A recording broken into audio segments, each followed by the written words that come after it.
Erika seorang gadis SMA kelas 2. Parasnya yang cantik membuat banyak laki-laki terpesona. Erika bukan seorang yang ekstrovert. Ia kadang merasa sulit bergaul dengan teman-teman perempuan. Ia kerap akrab dengan beberapa kawan lelaki yang kadang membuat orang salah paham padanya. Ia bukan orang yang mudah jatuh cinta, namun ia dinilai orang mudah berganti-ganti pasangan. Padahal yang dianggap orang lain sebagai pasangan itu hanyalah sahabat-sahabatnya. Bahkan di sekolahnya, Erika mengikuti ekstrakurikuler pecinta alam, di mana ekskul tersebut dominan diikuti siswa laki-laki.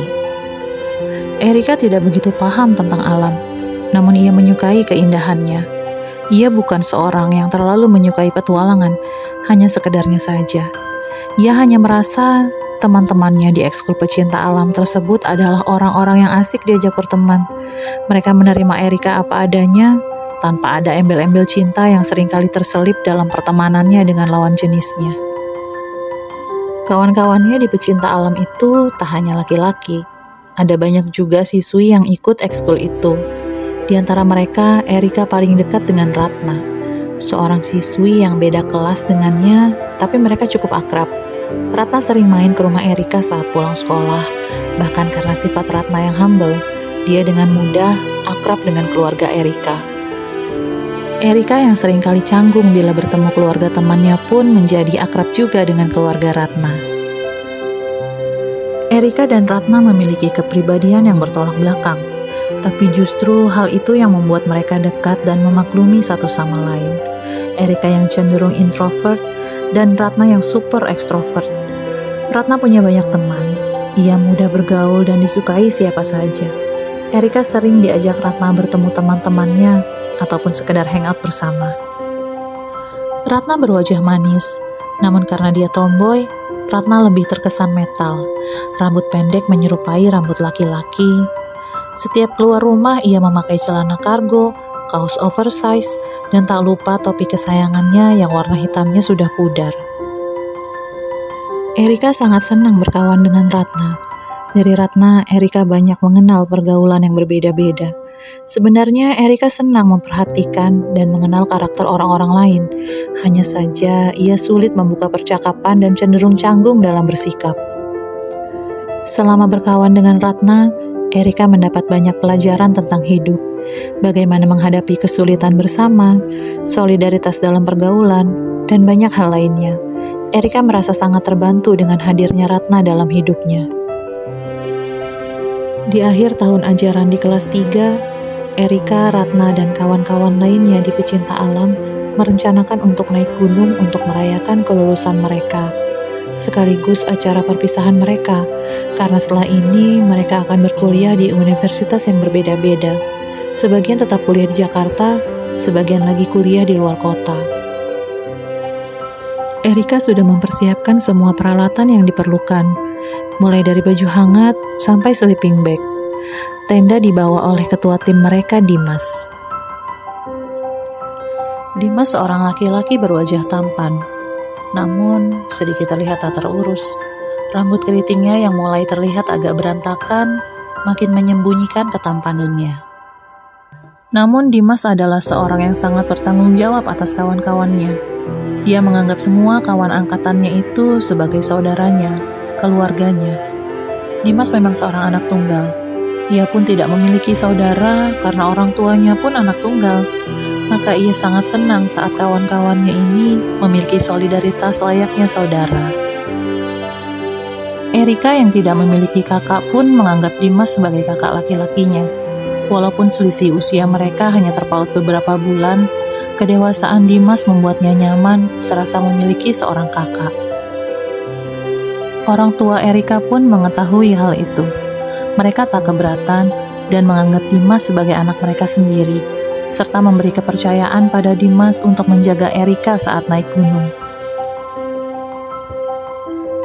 Acara naik gunung itu berjalan lancar tanpa ada hambatan berarti. Mereka bersenang-senang, bermain di air terjun, membuat api unggun di malam hari, sambil bernyanyi diiringi petikan gitar Dimas. Dim, nanti lo jadi ikut seleksi masuk PTN?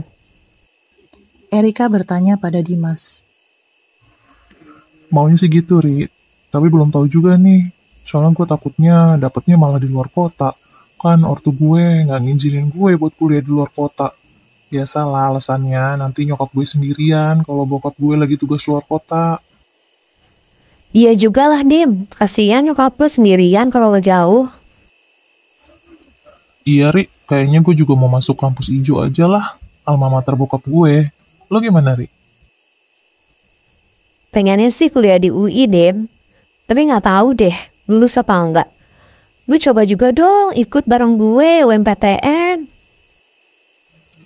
Ya udah deh, gue ngikut. Gue temenin lo. Kali aja malah gue yang tembus UI. Dimas dan Erika masih terus mengobrol hingga larut malam. Kawan-kawan mereka pun satu persatu masuk ke dalam tenda.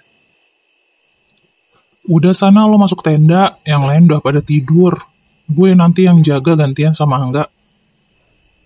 Oke deh, Dim. Gue masuk tenda dulu ya. Oke, sip. 2 malam sudah mereka lewati di gunung. Hari ketiga mereka sudah bersiap untuk turun. Pagi itu Ratna menghampiri Erika dan memberikan segelas teh hangat untuknya. Ri, teh nih. Wih, thank you nih. Udah beres, Nak? Udah noh, ransel gue udah rapi jali. Lo belum kelar, mau gue bantuin? Nggak usah, ini tinggal masukin sleeping bag aja. Mereka berbincang sambil Erika merapikan ransel besarnya. Ri, lo inget temen gue yang namanya Romi gak? Romi yang mana, Nak? Yang pernah gue kenalin ke lo waktu kita di cafe roti, inget gak? Oh, yang rapi bener itu ya? Yang katanya udah gawe di kantor di kawasan elit itu kan, Nak? Nah, alhamdulillah lo inget. Dia nanyain lo mulu tuh, Ri. Nanyain gimana? Nanya, lo udah punya pacar apa belum? Dia suka tuh kayaknya sama lo.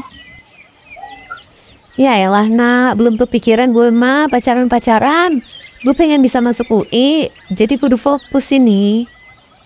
Iya, Beb. Lo fokus dulu aja deh belajar buat UMPTN. Gue doain biar lo lulus ya masuk UI. Lancar aja ya. Amin. Lo sendiri gimana? Jadi lo kuliah di kampus ijo? Barengan Dimas dong, enak bener lo, ada yang jagain. Ya elah, Ri. Kagak ada dia juga gue mah bisa jaga diri. Lo cemburu ya kalau gue sekampus sama Dimas. Lah, cemburu apaan? Dimas kan saudara kita, nggak ada cinta-cintaan dong. Ratna tertawa. Iya, gue bercanda kok. Tapi nanti kalau udah kelar UMPTN, lo mau nggak ketemuan sama Romi? Please, Ri, sekali aja. Gue udah janji sama Romi buat bantu dia sampein ini ke lo. Erika memandang Ratna yang memasang wajah memelas, lalu ia tertawa terbahak-bahak. Ratna, muka lu kocak banget. Sialan lo malah ngetawain gue. Iya, sorry. Ya udah nanti aja ya dibahasnya. Insya Allah kalau gue udah kelar UMPTN, gue mau kok ketemuan sama si Romi. Seriusan nih? Erika mengangguk. Oke deh, nanti gue sampein ke Romi ya. Aduh, serasa jadi macomblang nih gue. Mereka tertawa bersama. Tanpa mereka sadari, sepasang mata memandang mereka dengan tatapan yang sulit ditebak. Sepasang mata teduh milik Dimas. Sepulang dari gunung, Erika benar-benar fokus belajar.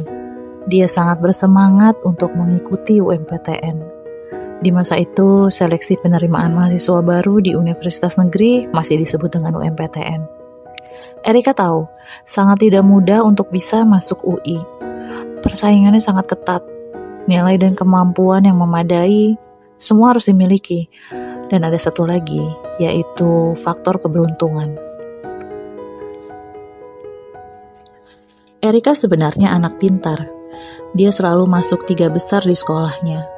Tapi sayangnya, Pada saat seleksi itu dia tidak lulus. Betapa Erika merasa sangat bersedih. Dan semua kesedihannya ia tumpahkan pada Dimas. Erika menangis di bahu bidang Dimas.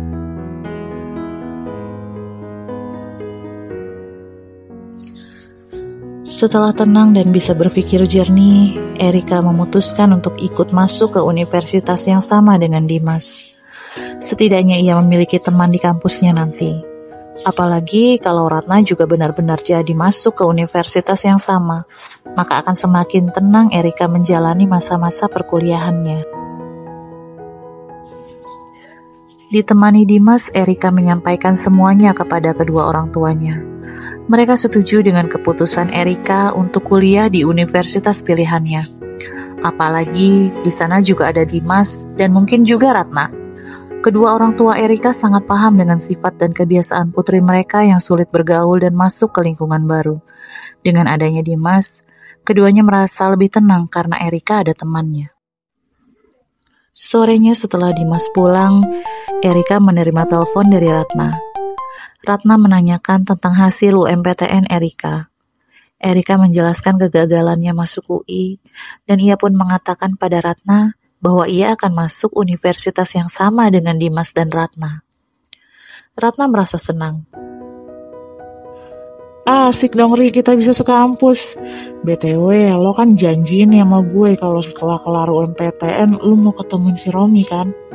Oh iya ya nak. Ya udah, kapan dia bisanya? Gue ikut aja deh. Sabtu sore ya Ri. Nanti gue jemput lo ke rumah lo deh, bareng pakai motor gue. Oke mak. Sabtu sore Ratna datang menjemput Erika dengan motornya. Mereka menuju ke kafe tempat mereka janjian dengan Romi. Sampai di sana Romi sudah menunggu. Setelah menyapa, mereka berbincang banyak hal. Ternyata banyak minat yang bertolak belakang di antara mereka. Dari hal kecil saja, Erika suka sekali kucing, tapi Romi alergi kucing. Obrolan mereka terasa membosankan bagi Erika. Romi tipe lelaki yang mendominasi. Ia lebih banyak bercerita tentang dirinya, membanggakan dirinya yang lulus kuliah langsung dapat kerja yang enak dan naik jabatan dengan cepat. Ia membanggakan dirinya yang sudah mampu membeli rumah di usianya yang masih muda, meskipun dengan bantuan orang tuanya. Erika yang tidak menyukai orang yang terlalu membanggakan dirinya mulai merasa risih. Ratna menyadari sahabatnya itu merasa tidak nyaman dengan situasi itu. Ia langsung mengubah topik pembicaraan agar Romi stop membanggakan dirinya di depan Erika. Tak lama kemudian, Erika mengajak Ratna untuk pulang. Erika sudah sangat tidak tahan menghadapi orang yang terlalu narsis seperti Romi. Erika beralasan kalau ia ada janji dengan ibunya untuk menemani ibunya ke acara pernikahan anak tetangganya. Tampaknya Romi merasa sedikit tersinggung dengan sikap Erika yang terlihat tidak suka padanya. Matanya menatap tajam kepada Erika yang merasa semakin takut pada Romi. Dalam perjalanan pulang, Ratna meminta maaf pada Erika. Ri, sorry banget ya. Gue tahu lo gak nyaman tadi sama si Romi. Gak apa nah, bukan salah lo. Ya lo tau sendiri kan, gue kan emang orangnya gak bisa gampang bergaul. Gue gak bisa sembunyiin kalau gue gak suka. Pasti kelihatan dari gestur gue, kata-kata gue. Gue gak enak juga sih sebenarnya sama si Romi nak. Dia kayak tersinggung tadi ya nak. Tadi dia tuh ngeliatin gue kayak gitu banget nah, gue sampai takut. Iya Ri, gue juga baru tahu kalau si Romi kayak gitu. Sorry ya Ri, pokoknya next time kalau dia minta ketemu lagi gak akan gue ladenin. Setelah Ratna pulang, Erika merebahkan diri di atas kasurnya. Pergi ke undangan itu hanya alasan saja supaya bisa cepat pulang. Yang pergi ke undangan pernikahan hanya ayah dan ibunya. Baru saja Erika merebahkan diri di kasurnya, tiba-tiba ia merasa seperti ada yang memperhatikannya dari balik jendela kamar. Tanpa Erika sadari, inilah awal teror mistis yang akan ia hadapi. Erika bangkit dari tempat tidurnya, lalu menghampiri jendela. Sesaat tadi ia melihat seperti ada bayangan orang yang melintas cepat. Erika penasaran, siapa itu? Dia mulai merasa takut karena dia seorang diri di rumah. Ibunya menghadiri undangan pernikahan, sedangkan adiknya sedang main bersama teman-temannya. Erika memberanikan diri keluar rumah, menuju taman samping jendela kamarnya. Ia memutari rumah dan tak menemukan apapun. Erika merasa bingung, lalu memutuskan menelpon adiknya Ricky dan menyuruhnya cepat pulang. Setelah kejadian itu, Erika tak lagi mengalami hal aneh apapun. Maka kejadian itu terlupakan dengan cepat. Erika memulai harinya sebagai mahasiswa baru di kampusnya, mencoba bergaul dengan beberapa teman meskipun tidak terlalu akrab. Erika menjalani hari-harinya tanpa kejanggalan apapun. Sampai suatu hari, sepulang dari kampus, saat ia beristirahat merebahkan tubuhnya di atas kasur, tiba-tiba ia merasakan sakit kepala yang luar biasa. Ia lalu berteriak memanggil ibunya. Ibunya bergegas menemui Erika yang sedang berguling-guling kesakitan sambil memegang kepalanya. Erika, kamu kenapa, Nak? Ibu panik dan khawatir. Aduh Bu, kepalaku sakit banget, rasanya kayak ditusuk-tusuk. Erika mulai menangis. Ya Allah, kamu kenapa ya? Ayo ke dokter, ibu pesan taksi dulu ya. Ibu bergegas memesan taksi, lalu membawa Erika ke rumah sakit.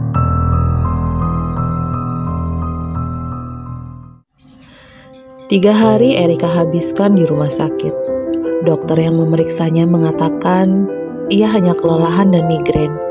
Hasil cek darahnya pun semua normal, hanya tekanan darahnya saja yang rendah. Tapi Erika masih merasa heran, kenapa kepalanya bisa sesakit itu bila hanya darah rendah dan migrain.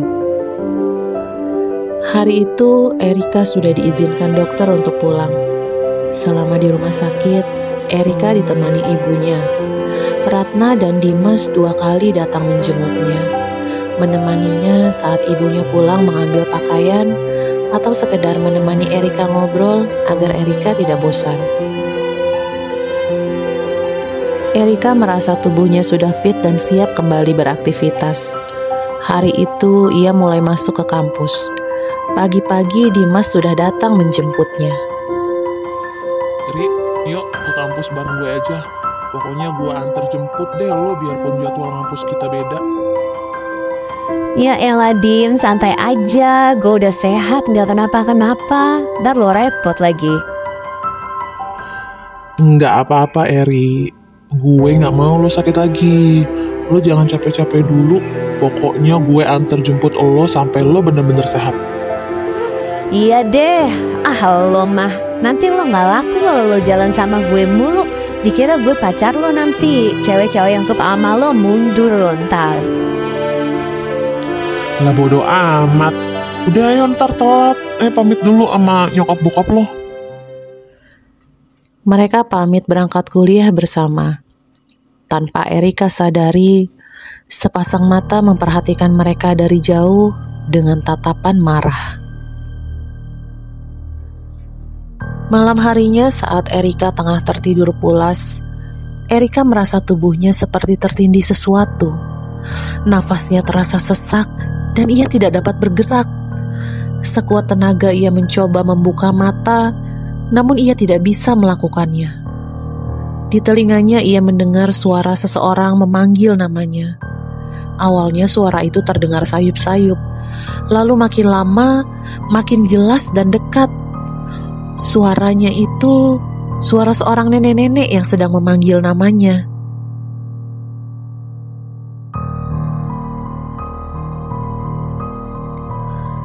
Semakin jelas suara itu, Erika merasa kepalanya mulai berdenyut sakit. Nafasnya pun semakin sesak. Ia berusaha tetap tenang dan mulai berdoa dalam hati. Ia menyadari ini adalah hal yang tidak biasa. Ia diganggu sesuatu, entah jin ataupun setan. Erika mencoba membaca ayat kursi dalam hatinya.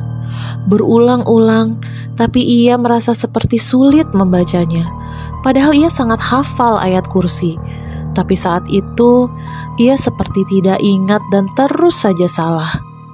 Akhirnya ia membaca surat-surat pendek sebisanya, berdoa dalam hati memohon perlindungan dari Allah. Sayup-sayup terdengar azan subuh berkumandang.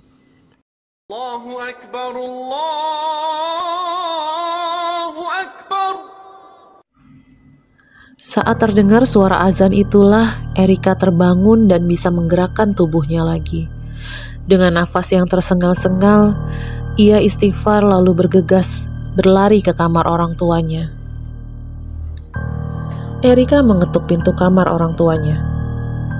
Ibu, ayah, bukain pintu buruan. Masih dengan ketakutan, Erika memanggil kedua orang tuanya. Ibunya membuka pintu. "Erika, kamu kenapa, Nak?" Ibu terheran melihat anaknya dengan kondisi wajah pucat dan baju serta wajahnya yang basah oleh keringat. "Yah, bangun yah. Ini lihat Erika." Ayahnya lalu keluar kamar. Kenapa, Bu? Erika ini ya, basah kuyup gini. Temenin dulu ya, ibu mau ambil minum dulu buat Erika. Ayah menemani Erika duduk di ruang keluarga. Erika, kamu kenapa, Nak? Sampai basah kuyup begini? Erika masih terdiam dengan wajah pucat pasi. Setelah minum air yang dibawa ibu, Erika menjawab, Bu, ya, Erika tadi ketindihan. Terus Erika dengar suara nenek-nenek manggil-manggil, tapi suaranya jauh. Terus lama-lama jadi dekat. Pas suaranya udah makin dekat, terus kepala jadi sakit banget. Erika coba baca ayat kursi dalam hati, tapi nggak bisa-bisa. Terus tadi pas azan, baru dia hilang sendiri. Ayah dan ibu terkejut. Yah, ini mah ada yang ganggu Erika nih. Gimana nih ya? Udah tenang dulu, Bu. Erika ganti baju dulu, Nak. Nanti kita sholat subuh sama-sama. Ibu bangunin Ricky ya. Nanti habis sholat, kita ngaji sama-sama biar aura negatif hilang dari rumah kita. Mereka pun melaksanakan apa yang dikatakan ayah. Hari itu Erika tidak masuk kuliah. Ayah dan ibu menyuruhnya istirahat dulu saja di rumah. Seperti biasa, Dimas datang menjemput Erika. Assalamualaikum, Bu. Dimas menyapa. Ia biasa memanggil ibu dan ayah pada orang tua Erika. Waalaikumsalam. Dim, Erika nggak ngampus dulu. Masuk dulu yuk, ibu mau cerita. Ada apa, Bu? Erika sakit lagi? Kamu duduk dulu. Udah sarapan belum? Udah, Bu. Erika sakit, Bu. Ibu menghela nafas, lalu menceritakan kejadian semalam. Dimas terkejut dan mulai menduga-duga. Bu, jangan-jangan ada yang lagi ngerjain Erika nih. Ini nggak biasa kan? Selama belasan tahun ibu tinggal di rumah ini, baru kali ini kan ada hal-hal aneh kayak gini. Iya sih, Dim. Ibu juga mikir gitu. Tapi kata ayah jangan mikir ke sana dulu, nanti malah jadi suuzon karena menduga-duga ini perbuatan siapa. Dimas mengangguk-angguk. Erikanya lagi tidur, Bu. Iya, Dim, lagi tidur. Semalam dia kan gak nyenyak tidurnya. Tadi habis subuh kami ngaji bareng, terus dia tidur lagi. Ya udah, Bu, biar Erika istirahat dulu aja. Kamu ada kuliah pagi, Dim? Enggak, Bu.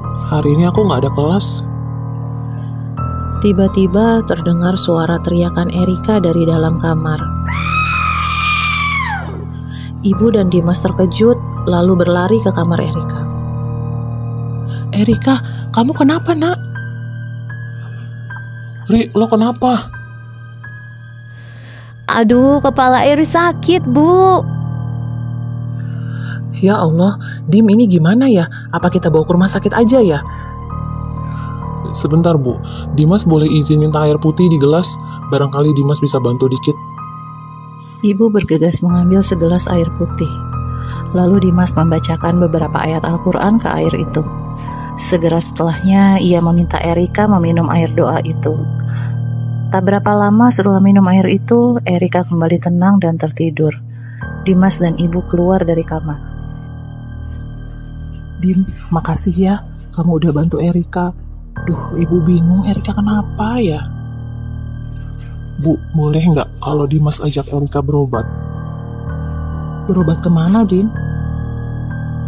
Kayaknya Erika nih sakitnya bukan sakit medis biasa, Bu.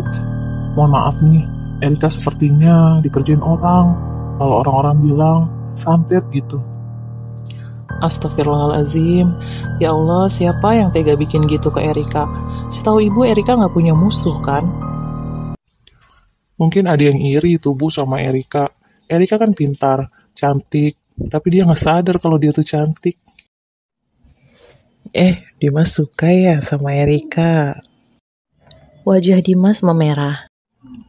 Enggak kok Bu, Erika juga anggap Dimas kayak kakak aja. Namun Dimas tampak salah tingkah dan ibu paham. Emang kamu ada kenalan orang pintar, Dim? Bukan orang pintar yang macam dukun, Bu. Ini Ustadz, guru ngaji Dimas. Rumahnya di Condet, Bu. Nggak jauh kok. Dia bisa ngobatin orang kena santet, Dim? Insya Allah bisa, Bu. Ya udah, ibu bilang dulu sama ayah ya, Dim. Ayah harus tahu. Takutnya ayah nggak percaya. Iya, Bu. Dimas pamit dulu ya, Bu. Mudah-mudahan Erika nggak kambuh lagi sakit kepalanya. Iya, Dim. Makasih ya. Iya, Bu, sama-sama. Dimas pamit dulu ya, Bu. Assalamualaikum. Waalaikumsalam. Malamnya saat ayah pulang kerja, ibu segera memberitahu ayah kejadian tadi pagi dan saran dari Dimas. Ayah terdiam dan berpikir sejenak. Apa nggak sebaiknya kita bawa Erika ke dokter aja ya, Bu? Di CT scan gitu biar ketahuan sebenarnya Erika kenapa. Iya sih ya. Ya udah, besok kita bawa ke dokter aja ya. Kasihan Erika tadi sampai teriak-teriak kesakitan. Belum selesai pembicaraan ayah dan ibu, tiba-tiba dari dalam kamar Erika terdengar suara teriakan yang sama seperti tadi pagi. Bahkan kali ini suara Erika terdengar semakin histeris, dan yang semakin membuat ayah dan ibu merinding, terdengar suara tawa nenek-nenek di sela-sela suara tangis dan teriakan Erika.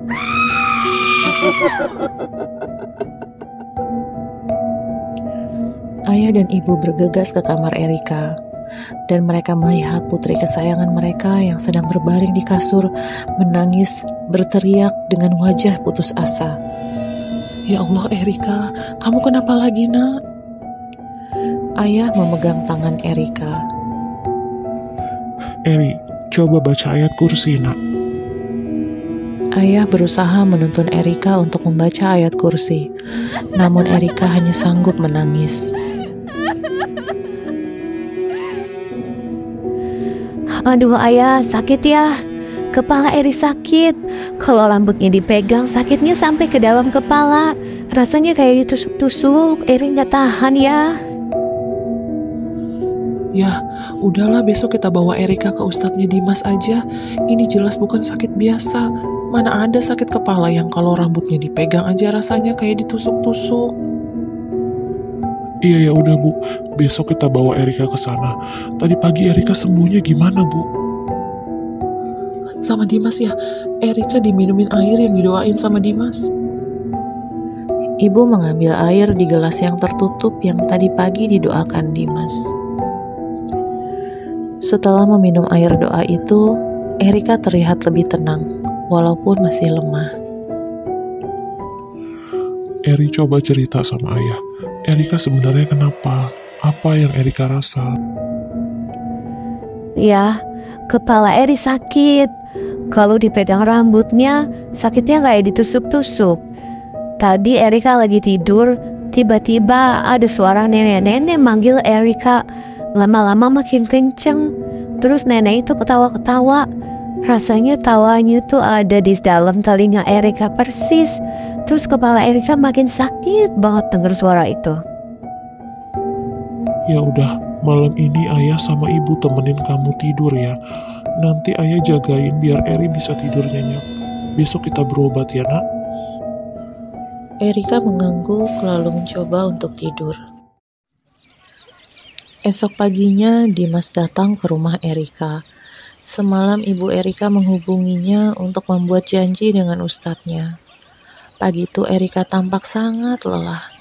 Tampak kantung matanya menggelap karena kurang istirahat. Ri, lo gak tidur semalam? Dimas bertanya dengan nada khawatir. Semalaman kepala gue sakit, Dim.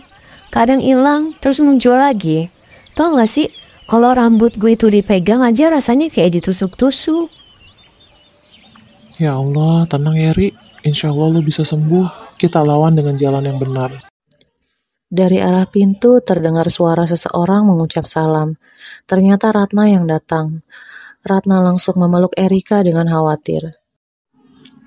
Ri, ya Allah Ri, gue kaget banget dikabarin Dimas semalam kalau lo sakit. Kata Dimas bukan sakit biasa. Lo kenapa sih? Gak tahu nak, doain gue ya nak. Gue capek banget ngerasain sakit yang aneh kayak gini. Tanpa berkata apa-apa, Ratna hanya kembali memeluk Erika. Ayo kita berangkat. Ajak ayah. Dimas segera menyalakan mobilnya. Hari ini dia membawa SUV-nya untuk membawa Erika dan orang tuanya serta Ratna yang ingin ikut. Setelah semua naik, Dimas mengarahkan mobilnya menuju kawasan Condet. Ia sudah menelpon Ustadz Arifin, guru ngajinya yang mengerti cara ruqyah dan mengatasi hal-hal gaib yang mistis semacam santet dan lain-lainnya. Dalam perjalanan, Erika terlihat gelisah. Lalu tiba-tiba saja, Erika berteriak meminta mereka untuk membawanya pulang. Eri gak mau ya, Erika mau pulang. Bawa Eri pulang ya, Eri takut. Ibu memeluk Erika, mencoba menenangkan. Dimas menyalakan audio di mobilnya dengan murotal Al-Quran. Ri, istighfar ya, tenangin diri lo. Lawan Ri, jangan ikutin rasa takut lo ataupun bisikan-bisikan apapun. Sekitar 30 menit kemudian, mereka tiba di rumah Ustadz Arifin. Ustadz separuh baya itu menyambut mereka dengan ramah. Mereka diajak Ustadz Arifin ke saung di belakang rumahnya, biar lebih santai katanya. Rumah itu terasa nyaman dan sejuk, tetapi tidak bagi Erika. Sejak masuk tadi, ia sudah terlihat sangat gelisah dan berkeringat. Dia merasa kepanasan saat masuk rumah Ustadz Arifin. Di saung mereka duduk-duduk santai. Erika terus saja menatap dengan tatapan kosong sambil bergumam tak jelas. Ustadz Arifin tahu Erika sudah dalam kondisi setengah sadar. Separuh jiwanya sudah dirasuki jin. Dimas menceritakan kejadian di mobil tadi. Erika tadi minta pulang Ustadz, nggak mau dibawa ke sini. Ustadz Arifin tersenyum. Bukan Erika yang gak mau kesini, tapi yang di badan dia itu. Maksudnya gimana Ustadz? Memang ada apa di badan anak saya? Ayah bertanya dengan bingung.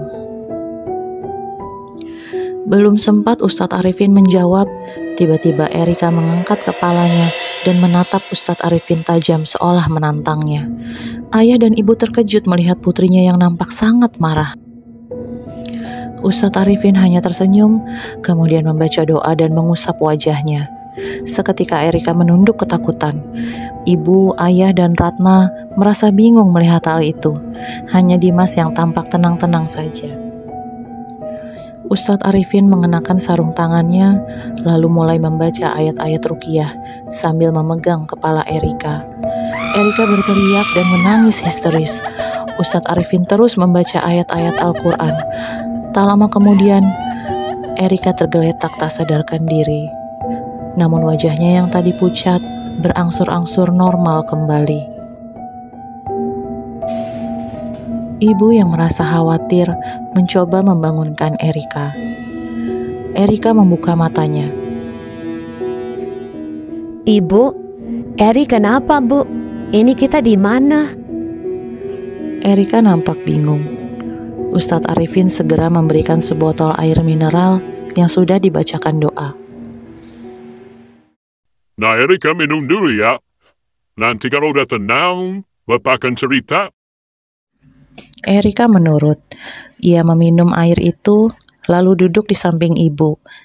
Setelah tenang, Ustadz Arifin mulai menceritakan apa yang sebenarnya terjadi pada Erika. Jadi ada yang merasa sakit hati pada Nek Erika. Ia meminta kepada seorang dukun untuk mengirimkan santet. Tadi ada beberapa jin yang bersarang di kepala Nek Erika. Dia membentuk 9 buah paku dan 1 buah keris. Tapi Bapak bukan dukun ya Nak, Bapak cuma guru ngaji. Tanya Dimas. Jinnya sudah dihancurkan. Insya Allah kepala kamu sudah bersih. Salah satu jin itu yang ngeganggu kamu itu nenek-nenek yang suaranya sering kamu dengar kan? Kamu sering ngedengar suara nenek-nenek manggil-manggil sampai dia ketawa-ketawa sampai kepalamu jadi sakit kan? Erika mengangguk. Iya Pak, saya sering dengar suara nenek-nenek nangis. Kadang manggil-manggil saya. Awalnya suaranya jauh, lama-lama kayak tepat di telinga saya. Terus habis itu kepala saya langsung sakit banget. Ustadz Arifin mengangguk-angguk seraya tersenyum. Pak, itu yang kirim santet siapa ya Pak? Kok tega banget sama anak saya? Nggak usah tahu Pak, nanti jadi kepengen bales lagi. Ya enggak Pak, cuma biar hati-hati aja. Ustadz Arifin menghela nafas. Laki-laki, badannya tinggi, rambutnya rapi dan licin, pakai apa itu namanya? Minyak-minyak rambut itu? Pomade Pak. Nah iya itu maksudnya. Erika pernah ketemu dia. Dia juga suka perhatiin Erika dari jauh. Ada yang kenal dengan ciri-ciri yang Bapak sebutkan tadi? Erika berusaha mengingat. Siapa ya? Aku pernah ketemu gitu sama dia. Ya sudah, pokoknya orangnya ciri-cirinya seperti itu. Erika nggak usah cari-cari. Yang penting Erika harus makin rajin ibadah ya. Ngaji, zikir, berdoa, biar terjaga. Iya Pak, insya Allah saya akan perbaiki ibadah saya. Setelah berbincang sebentar, mereka pulang diantar Dimas. Di perjalanan, Ratna yang sedari tadi diam saja langsung buka suara. Ri, kayaknya gue tahu deh orang yang bikin lo sakit gini. Siapa Nak? Ratna kenal sama orangnya. Ini sih dugaan Ratna aja, Bu. Tapi ciri-cirinya sesuai. Ri, inget gak gue pernah kenalin lo sama cowok yang namanya Romi? Romi. Oh iya, gue inget Mak. Iya juga ya. Ciri-cirinya kok mirip dia ya? Romi yang mana, Nak? Ada, Dim, temennya abang gue yang suka nongkrong di kafe roti. Lo gak kenal sih, Dim? Tapi masa sih dia Nak? Gue ketemu dia aja cuma baru sekali kan? Bisa jadi, Ri. Aduh, kalau bener emang dia. Aduh, gue minta maaf banget ya, Ri, sama lo. Gimana pun juga kan gue yang kenalin lo ke dia. Gue jadi gak enak. Ya enggak lah, Nak, lu gak salah. Kan lu cuma kenalin aja. Ya namanya juga sifat orang kita gak tahu. Mungkin waktu itu sikap gue kali yang bikin dia tersinggung. Ri, sebenarnya waktu itu abis ketemuan sama lo itu, dia pernah bilang ke abang gue kalau dia tuh suka sama lo. Tapi lo kayaknya kayak gak respect gitu sama dia. Jadi gue bilang ke abang gue kalau lo tuh mungkin emang belum niat pacaran aja, lagi masih mau fokus kuliah gitu. Kata abang gue, dia sekarang udah pindah. Abang gue juga udah lose kontak sama dia. Kerjanya juga katanya udah pindah, gak tahu kemana. Ya, kita positif thinking aja, Ratna. Ayah rasa semua pasti ada hikmahnya. Ini jadi peringatan ya buat kita semua, supaya kita lebih mendekatkan diri kepada Allah, lebih rajin ibadah, dan jadi pelajaran juga nih khususnya buat Erika. Kalau kita itu harus bisa menempatkan diri, dan juga bersikap baik kepada siapapun. Iya ya, Eri juga sadar. Semua ini karena sikap Eri yang suka jutek kalau ketemu orang baru. Terima kasih juga sama Dimas. Alhamdulillah Allah kasih jalan melalui Dimas yang pertemukan kita sama Ustadz Arifin. Iya, makasih ya Dim. Lu emang sahabat terbaik gue. Sahabat aja nih. Erika langsung mendelik. Iya, sama-sama, Ri. Jawab Dimas sambil memarkirkan mobilnya di halaman rumah Erika. Alhamdulillah sampai rumah lagi. Yuk Dimas, Ratna, kita makan dulu. Pasti pada lapar kan? Siap, Bu. Mereka semua segera masuk ke dalam rumah. Sejak saat itu, Erika sudah tidak pernah lagi merasakan sakit di kepalanya. Ia sudah sembuh dan semakin rajin beribadah. Erika juga menjalani perkuliahannya dengan lancar hingga bisa lulus tepat waktu. Begitupun juga dengan Dimas dan Ratna. 2 tahun setelah lulus kuliah, seorang laki-laki yang sangat baik menikahi Erika. Erika tidak pernah menduga kalau jodohnya selama ini ada di dekatnya. Laki-laki baik yang menikahinya itu adalah Dimas.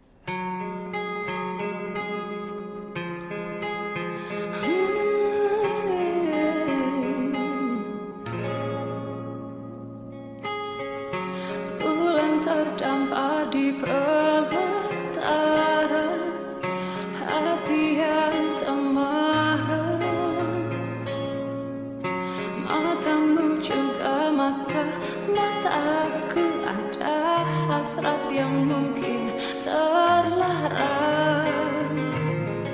Satu kata yang sulit terucap hingga batinku tersiksa. Tuhan tolong aku, jelaskanlah perasaanku berubah jadi cinta.